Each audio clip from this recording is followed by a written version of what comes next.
Hello everyone, so welcome back to another video. So आज का video basically dedicate है to kill your lust. ठीक है।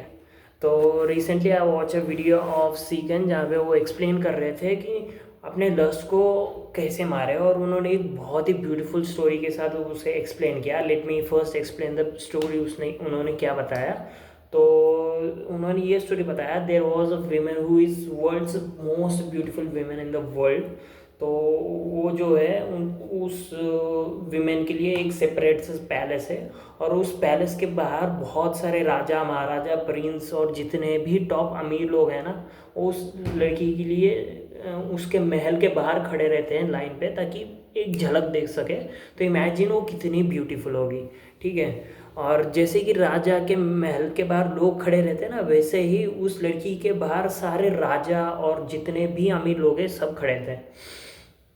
तो उसके बाद ऐसे ही जो उस लड़की का बिजनेस था कि वो जो है राजाओं के राजा उस लड़की के ब्यूटी के लिए, उस लड़की के ब्यूटी को देखने के लिए हर एक राजा उसके पास उसे गिफ्ट देते थे, उसे हीरे चांदी मोती देते थे, ताकि वो एक झलक उसकी देख सके।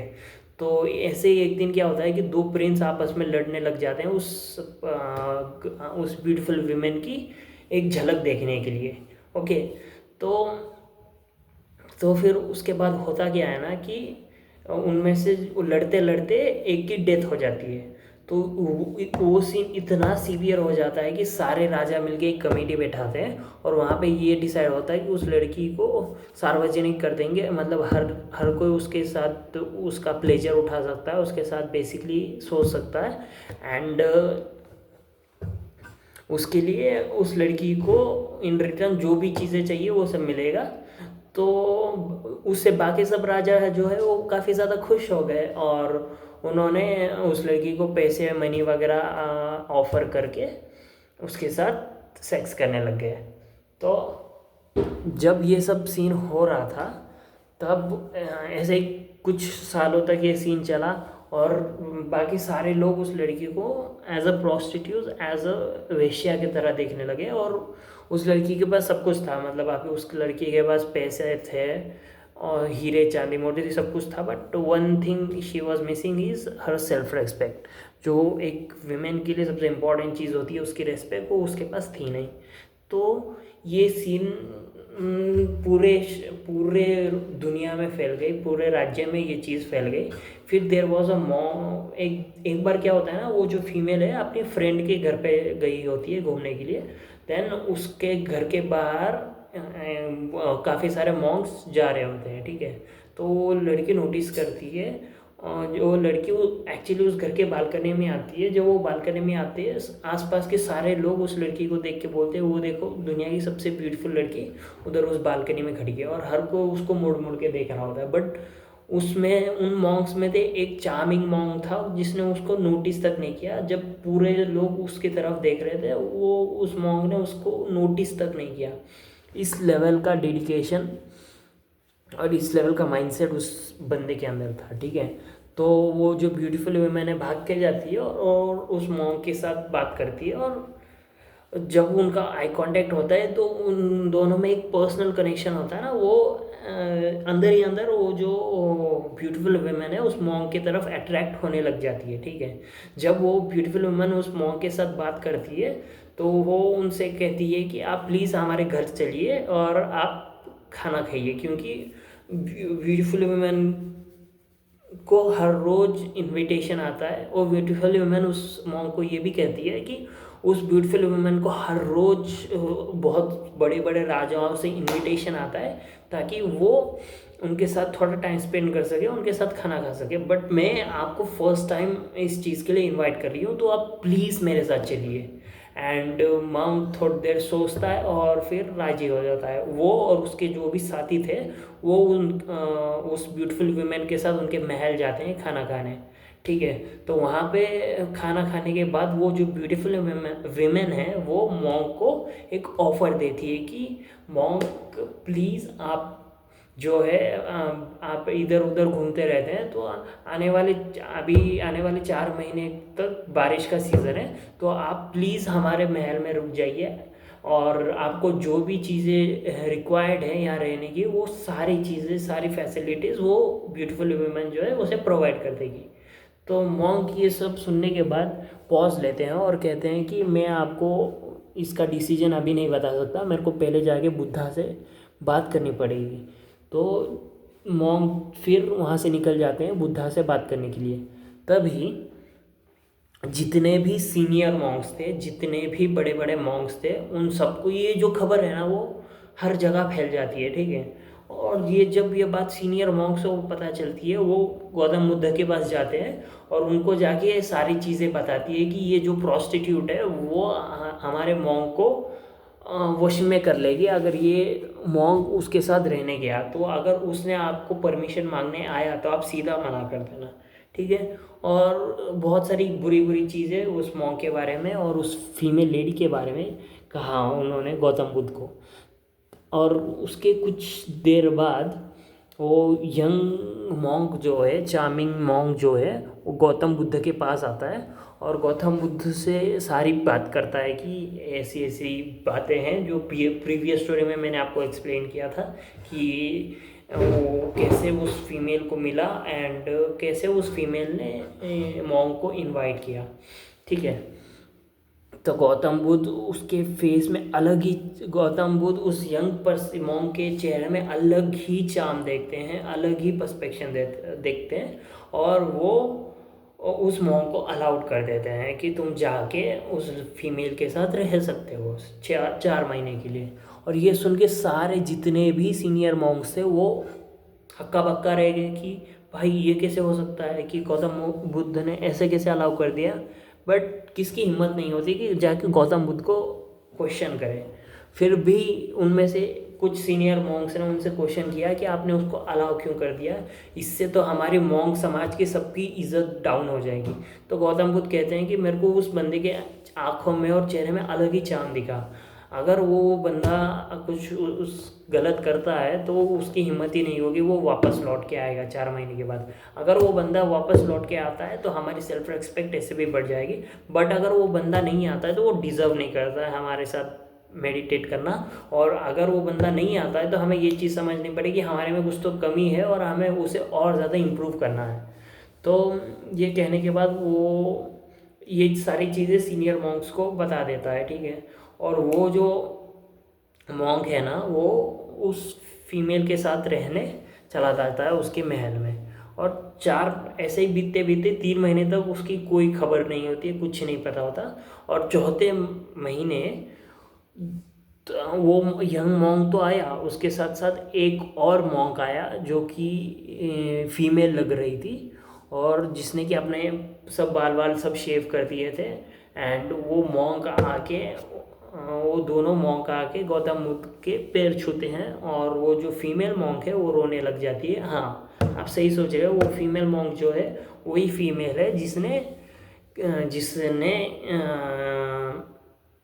जो कि प्रॉस्टिट्यूट है वो कम्प्लीटली चेंज हो जाती है और गौतम बुद्ध से रिक्वेस्ट करती है कि अब मैं भी मेडिटेशन के धर्म में चलूँगी और वो भी लाइफ में मेडिटेट करके अपने जो पाप है वो धोना चाहती है, ठीक है। अब ये जो स्टोरी है बहुत ही ब्यूटीफुल स्टोरी है जो कि सीकन ने मेरे को एक्सप्लेन की थी और आई थिंक मैंने उस स्टोरी को अच्छे से समराइज़ करके आपके सामने रिप्रेजेंट किया है। बट उसमें से जो इम्पोर्टेंट लर्निंग्स है वो हमें ज़रूर सीखना चाहिए। जैसे कि उसमें टोटल 5 रूल्स है। तो पहले स्टार्ट करते हैं रूल नंबर 0 जो कि एक बोनस टिप है, ये मान लो कि हैव अ पॉज। जब उस लड़की ने उस यंग मॉन्क को इनवाइट किया तो उस मॉन्क ने डायरेक्टली हाँ नहीं कर दिया, उसने थोड़ी देर पॉज लिया और उसने कहा कि मैं गौतम बुद्ध से जाके पूछ के आता हूँ। तो जब भी तुम्हारे लाइफ में कोई अर्ज आ जाए ना तुम्हें कि ये चीज़ चाहिए ही चाहिए, तो हैव अ पॉज और ठीक से उस पर सोचो कि वो चीज़ तुम्हें एक्चुअली चाहिए या फिर तुम्हारा शॉर्ट टर्म डिज़ायर है। और जब ये चीज़ तुम सीख जाओगे ना तो आई थिंक काफ़ी सारी चीज़ें कंट्रोल हो जाएगी।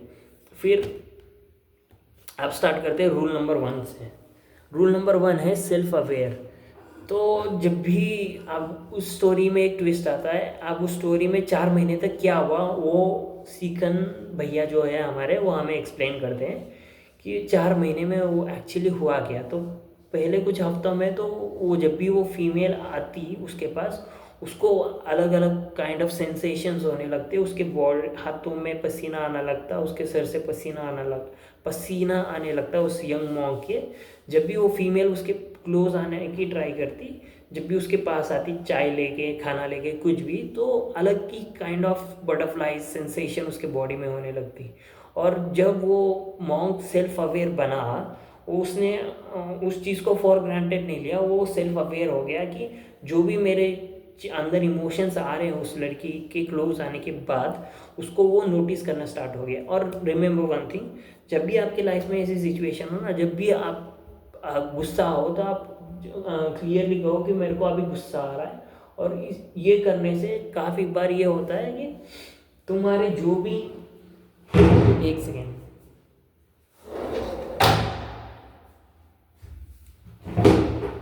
ये करने से ये होता है कि तुम्हारे जो भी इमोशंस हैं ना, वो काफ़ी हद तक कंट्रोल में आ जाते हैं। तुम्हें पता होता है कि जब भी तुम सेल्फ अवेयर बनते हो ना, तो तुम तुम्हारे इमोशन को ज़्यादा अच्छे से देख पाते हो, ज़्यादा अच्छे से कंट्रोल कर पाते हो। और ये काफ़ी ज़्यादा इम्पॉर्टेंट थिंग है, किसी भी अपने इमोशंस को कंट्रोल करना, it's one of the most important thing I would say.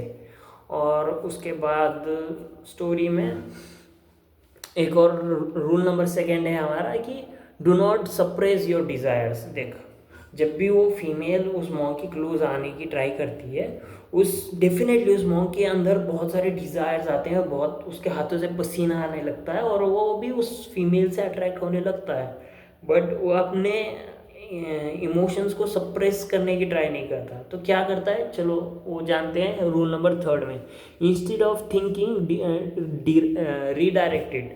तो वो क्या करता है ना, जब भी उसके मन में ऐसे डिज़ायर्स आने लगते हैं, वो क्या करता है ना, उठता है, जाके अपने कपड़े ठीक करने लग जाता है, मेडिटेशन करता है, या फिर कोई भी काम करने लगता है। जब भी तुम्हारे मन में डिज़ायर हो, गुस्सा हो, तो तुम्हें पता है अगर तुम वो गुस्सा जाके उस वाले सामने वाले के इंसान के सामने निकाल दोगे, तो तुम अपना सेल्फ रिस्पेक्ट खो दोगे।